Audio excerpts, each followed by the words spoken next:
నమస్తే.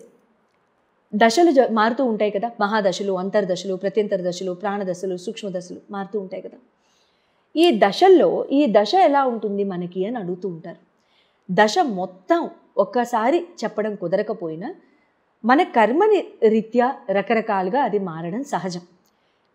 ఇవాళ ముఖ్యమైన దశల గురించి చెప్పుకుందాం. ఫర్ ఎగ్జాంపుల్, ఎవరికైనా గురు మహాదశ నడుస్తూ ఉందనుకోండి. గురు మహాదశ నడుస్తున్న వాళ్ళకి గురు మహాదశ కానీ గురు అంతర్దశ కానీ మాకు నడుస్తుందండి, మాకు ఇది తెలుసు అనుకున్న వాళ్ళు జనరిక్గా మీరు చేసుకునేవి చెప్తాను, అలా చేసుకోండి.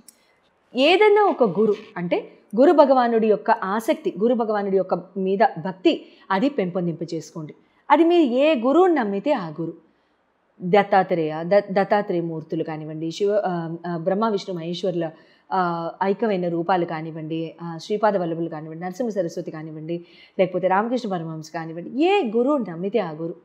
ఆ గురుమూర్తి మీద మనసు లగ్నం చేసి గురువారం కాస్త ధ్యానం చేయడం. తర్వాత వైష్ణవాలయాల్లో జనరల్గా అరటి చెట్లు మీకు కనబడుతూ ఉంటాయి.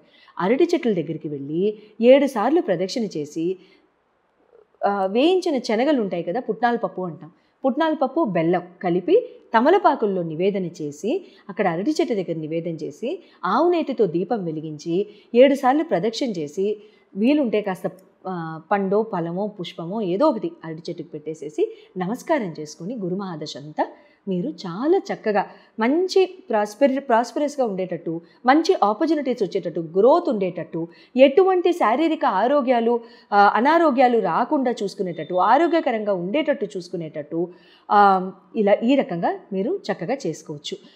లేదు మాకు అరటి చెట్టు కనబడలేదు, అప్పుడేం చేయాలి? అటువంటప్పుడు మీరు గురువారం వైష్ణవాలయానికి వెళ్ళినప్పుడు అక్కడ దక్షిణామూర్తి స్తోత్రం కానీ దక్షిణామూర్తి కవచం కానీ కూర్చుని చదువుకొని ఆవు నేతితో వైష్ణవాలయంలో దీపం వెలిగించి నమస్కారం చేసుకుని ఇంటికి తిరిగి రావచ్చు. శుభం.